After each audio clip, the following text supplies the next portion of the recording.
مروان ابن حکم خلیفه عالم اسلام بود.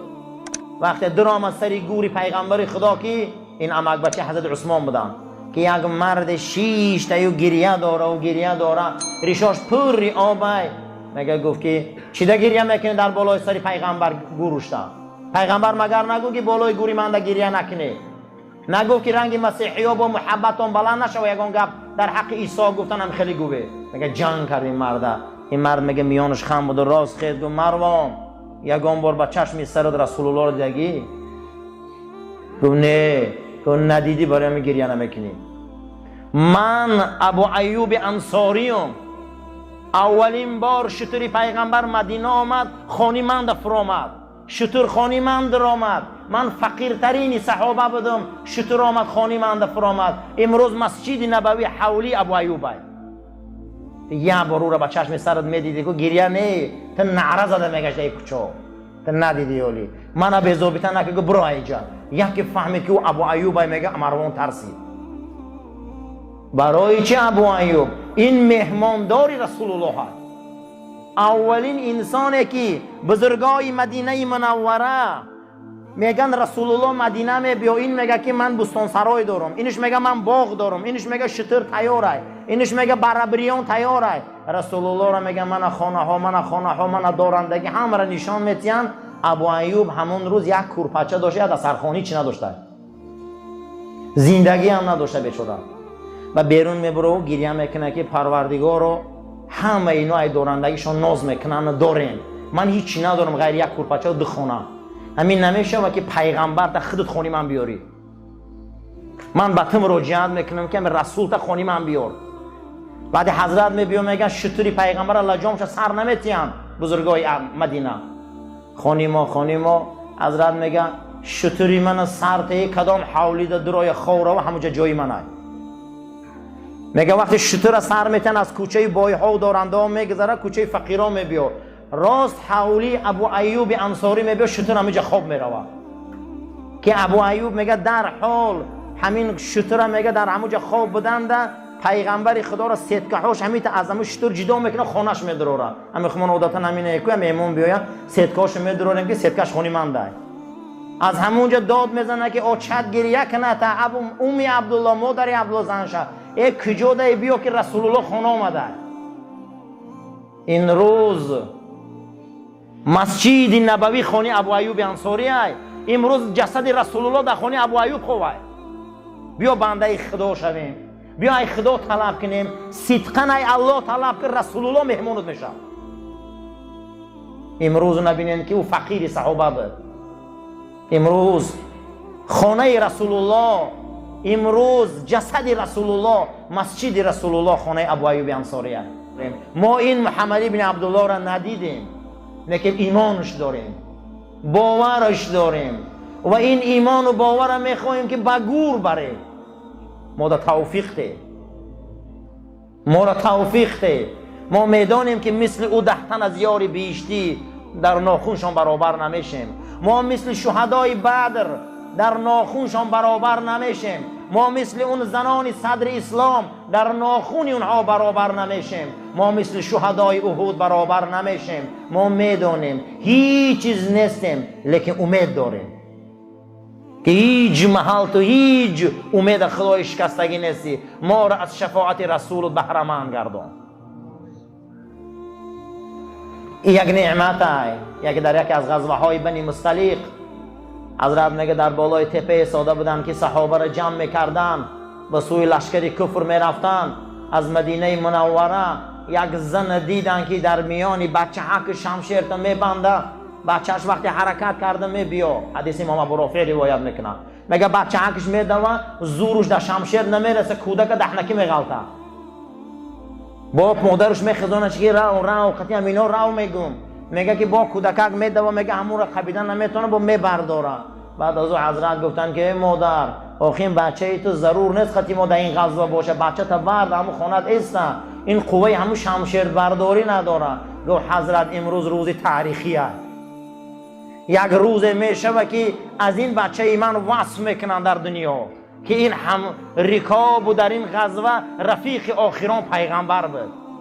بگذار همه اوتون میبیاره، نونتون میبیاره، شتراتون هم میبنده، نگردانش من همون شمشیرش به زمین از خفای لشکر اسلام من روا. من به همین روزی ها را کلون کردم. میگه حضرت میگه دیگه نگردون. چه میگه؟ حتی میگه همون شمشیر تکش گرفتن نمیتونه. همین مادر که من روزی نیست میخونی من بیامون قصدون بروا. یعنی مقصد چیه؟ آن روز زنان صدر اسلام او زنایی بودن که به این غیرت، به این ناموسش زمین هم جنباندن. قسم به خدا. این میگه کودکایی که نمیتونن کردن، میگه در تاریخ نامود میمونه. 1400 سال بعد ما در حدیثایی نمیخونیم، مینولیم، گریه میکنیم که یاد از اونها میکنم. حضرت سعد ابن ابی وقاص میگه در جنگ بدر بدون نگاه میکنه، میگه دودر میده حکیم دمی جنگ پناهی از من بجاش نیست در بین مردم. تو چی میکنی؟ ترا مادرم بد میبینه قدیما باشی تو میده ای. 13 ساله بوده. میگه داد زده گریه کرد که من شما میگردونی این جنگ، شما رو میگردونی امریکا به رسول بودم ده. میگه گریه میکرد. بعد از پیامبر اکرم دیده سعد، گفت سعد چخش نشو من روا. یکی از شهدایی که در بدر شهید شده همین کودک 13 ساله دادر سعد ابن ابی وقاص بوده است. مقصد چیه؟ مقصد که هر چیزی که برادرها کردیم پگم میبینیم. صحابه این روز کرد، امروز اسلام به این سرزمین آمد، اسلام به این بلاد آمد، ما مسلمان شدیم برای آن که هر کسی شمعی اشهد ان لا اله الا الله و ان محمد رسول الله را در دلشان بلند کردن گیره کو این روشنی کفر میسوزونه. ما را نمو شهادت ما پسته یوخی، روشنیش پسته، برای همین فسق و عصیان و نفاق ما زیاده.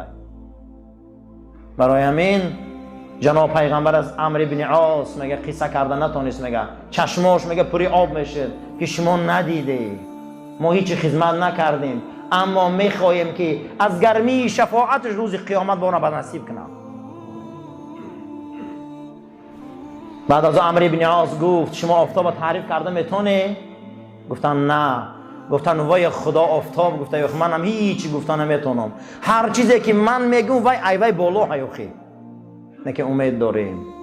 بعد گو کم ترک گم زن، گو همه ما می نشستیم، در بدن ما لباس ساز نبود، در بالای خاکا کرپه ما خاکی بیابان بود، بالشت ما همون جیل تقیم اشترامان بود، اما مهر و محبت این رسول ما را از خانه هامان، از شهرامان، از منطقه هامان بیرون کرد.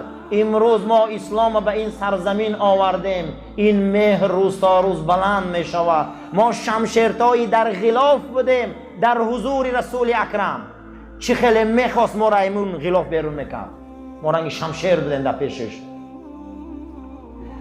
اما هر وقتی که ما را بین مانده راست میشد و ما را نگاه میکرد، ما ابرمردای بوده مثل ابن ولید خالد، مثل عمر، مثل ابوبکر و علی و عثمان، مثل سعد، مثل اون شخصیت هایی که روم و فارس بزانو غلطاندیم، اگر پیش ما دم می آمد کو چه خیلی که در نمک آب میپرتاییم ما خیلی آب میشدیم، ما در پیش او ایستادن نمیتونستیم، از جذبه رسول الله میلرزیدیم. هم خیلی سیاست داشت میگه حضرت. وقتی میبر آمد دست و پای ما در لرزه بود، چشمای ما در قفس سینه بود، فقط میگفتیم که فرمان برداریم. فقط چی میگفتیم؟ فرمان برداریم.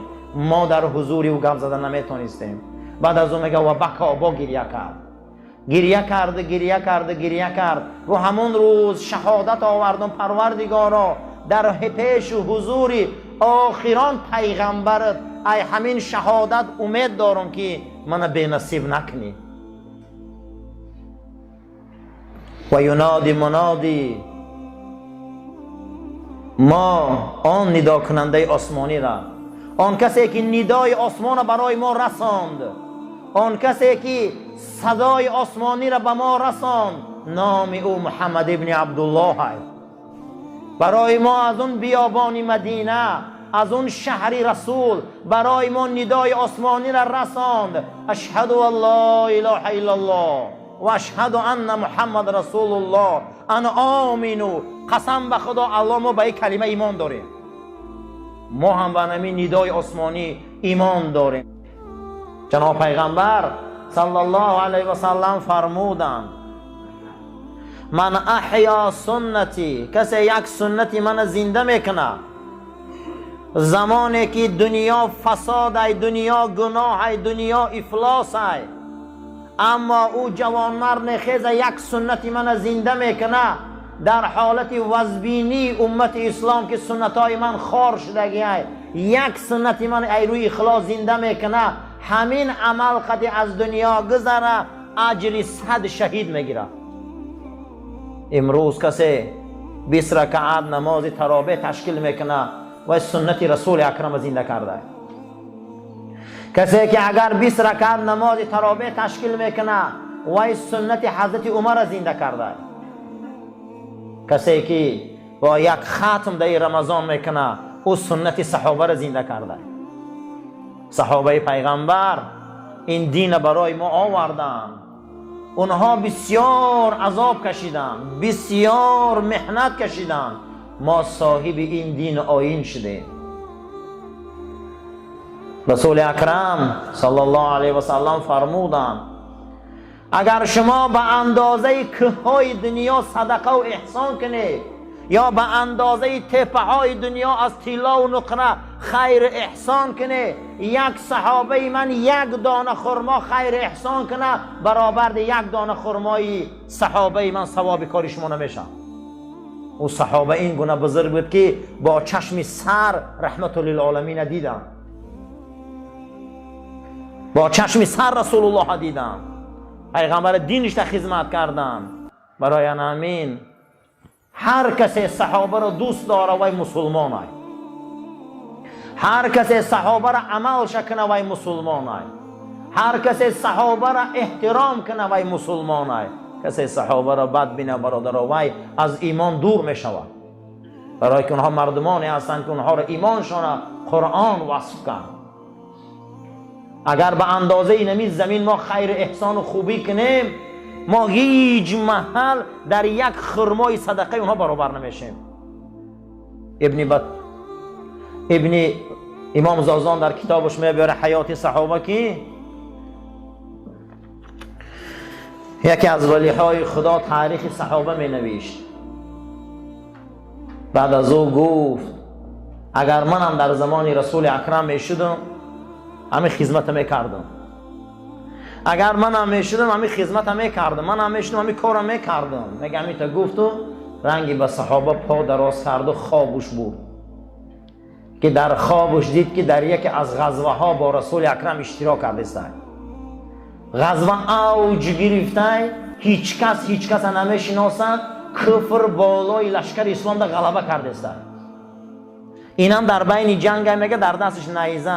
یک نظر کردم که یک باره چند تن از همون کفر با شمشیر نیزه به رسول اکرم هجوم کردن، دویدن. میگه ماشان به چهره رسول اکرم دویدن، همه دوید. میگه همه همونها دویدن نیزه پرتافتن به رسول الله.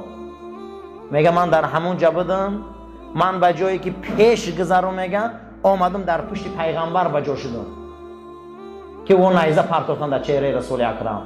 وقتی که میگه نیزه ها را پرتافتن من در پشت میگه پیامبر خما گرفتم، یک صحابه را دیدم که خودش بازور میگه ضعیفترین صحابه بود در روی قوت. میگه همون آمد پیش پیغمبر دخش سپر کرد، همون نیزه ها همش میگه در بدن همی رسیدن. بعد از خواب خستم که ای فلانی تو به اندازه همون موی سری به قوتترین صحابه آبرو نداری که اینها سپر رسول اکرم بودن اما تو پیغمبر سپر قرار دادی.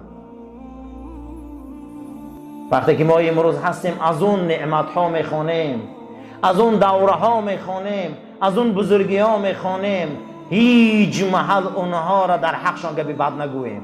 اونها جوان مردای زمین بودن. در زمان خلافت حضرت عمر رضی الله تعالی عنه که حضرت 9 سال رئیس حج بودن، 9 سال زمان خلافت شونده. میگه یک مادر از عراق فرزندش در درن سبد گرفته موسم حج و چش آورده. مادرش ای سبب بیرون مونده و رو به روی حرم شریف مونده است. میگه در می افتاب مادرش گفته است که من مادر جان چشمایت خیره نمیبینی، من رو به روی حرم ایستاد یک دعا کرد. مادر جان دعا کرد، میگه دعا میکرد فقط 9 سال دعاش همین بوده که پروردگارا ترا و همون جوان مردایی که رسول الله را یاردم کردگن یا برو کنه.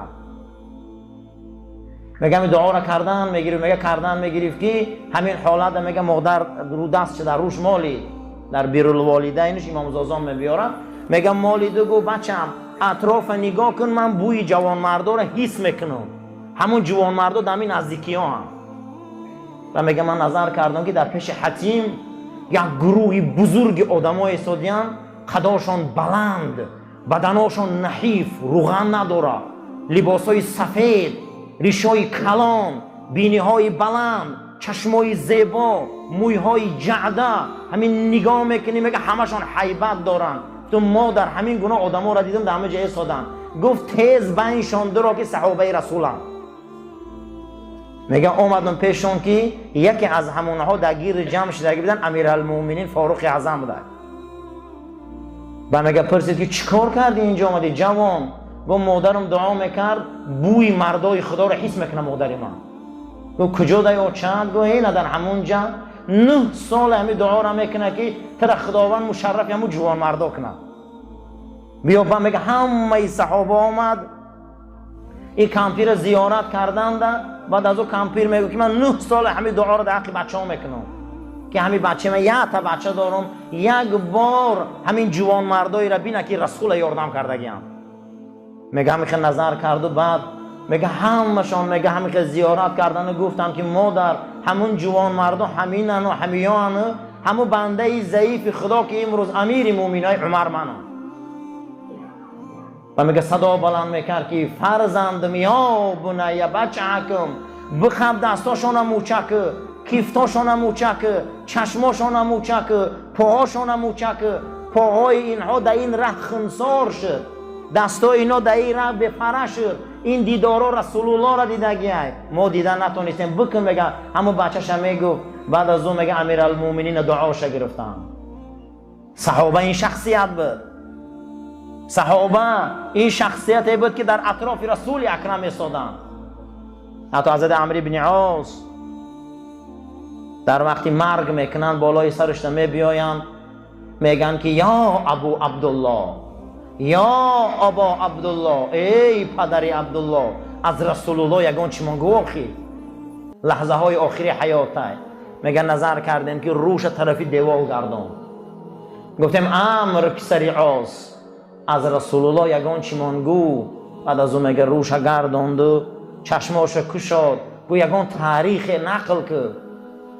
گو من هیچ تاریخ نمیدانم در این دنیا، یک تاریخ میدانم که همون روز آمدم در پیشش بزانو زدم گفتم اشهد والله اله الا الله و ان محمد رسول الله. این نمیخه تاریخ میدانم.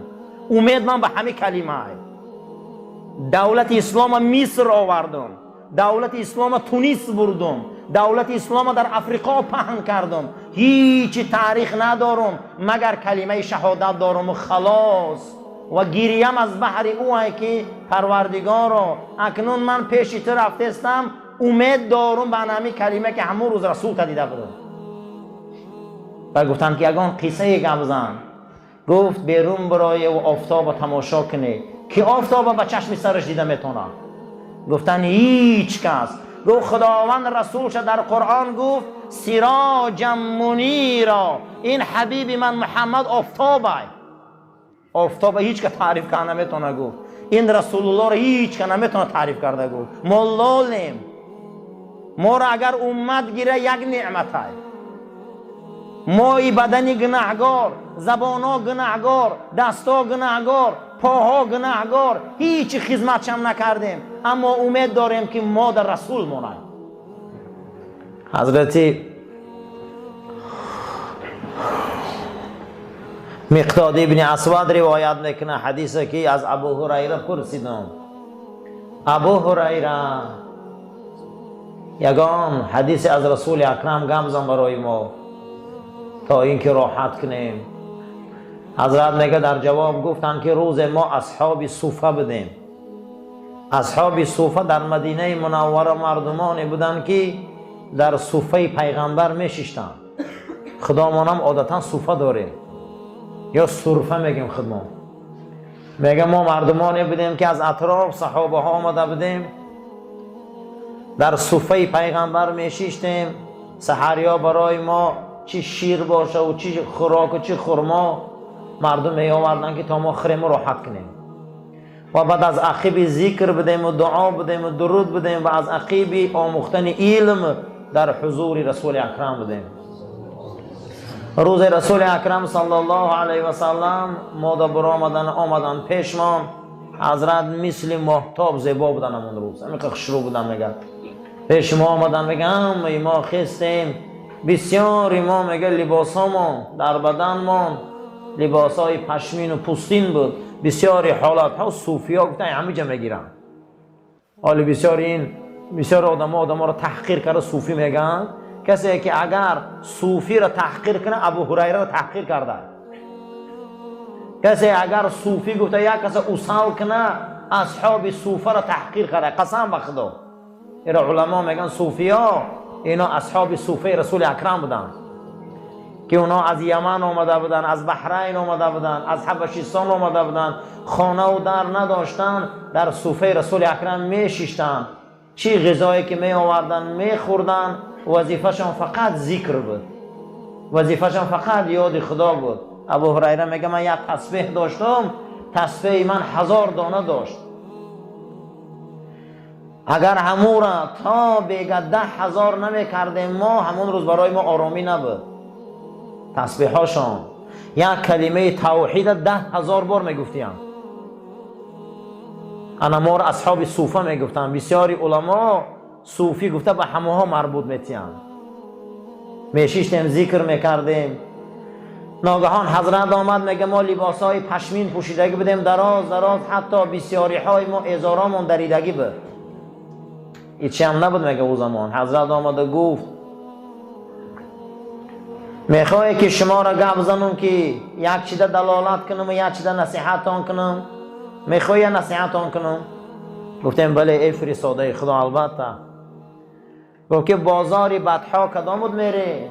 دو تشتری ماده خوش رو خره و بیاره در خانتان فربه کنه، هر دش حمل گیرنه و برای شما یه شتر بچه پیدا کنن در 1 سال که شما صاحب 4 شتر شوه که آن روز آبرو و عزت مردم با شترداری بود.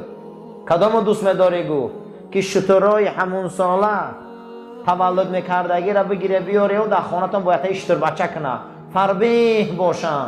آیا دوست میداری همونا؟ هم از شیرش استفاده میبری، هم از پاروش، هم از گوشتش میخوای میفروشه. همین میفوره، هم خیلی برای شما باشه نعمت. بگو البته میفورم. البته. گو میفورتانه که از همین 4 شتر از همین نعمت ها یک کاری در دلالتان کنم که از این بالا باشه، از این هم راحت باشه، از این هم خرسندی باشه، از این هم فضیلت داشته باشه. گفتم بله فرستاده خدا. گو ماه شریف رمضان در آمد، هر باره که مسجد می درایه 2 آیت یا مسلمان نشان ته یا 2 آیت قرائت کنه برابر ده انمو شترهای عرب. گو قیمتش بلند نزد خدا. هر کسی مسجد می درایه یک آدم قرآن نمیدانستگیره یک آیت نشان ته یا خودتان 2 آیت خانه. زیرا رسول اکرم صلی الله علیه و سلم اصحاب صوفه را گفتن که از همون شترها فضیلت انمی کار بلنده. هر کسی مسجد می بیا یک برادری نمیدانستگیش قرآن 2 آیت هم باشه قرآن آموزه، یا اگر همین خیلی آدم نباشه خودش آموزه. خودش این همین 2 آیت خانه از 4 تا شتر ثوابش بلند بوده. بعد از حضرت گفتن میخواهی که شترها را زیاد کنی؟ بله حضرت. گو آیت ها را هم زیاد کنی. خشا به حال آدم هایی که این شبا یه ورق قرآن میخوانن. خشا به حال انسان هایی که امروز این حدیث های گوهربار پیغمبر قدرش میرن. این شترها اثر هممون میمونه، این مال دنیا اثر هممون میمونه. اما این قرآن بله حد میره، اما این قرآن دستگیر روز قیامت مونه. کسی در ماه رمضان 2 آیت میخونده یا 2 آیت یک برادری نمیدونسته که تعلیم میداده برابر 4 شتر ثواب میگرفته. و تب علینا انک انت رؤوف الرحیم. پروردگار ما را برای راست هدایت کن، عاقبت کار ما را به خیر و ایمان ما را به سلامت گردان. آمین یا رب العالمین.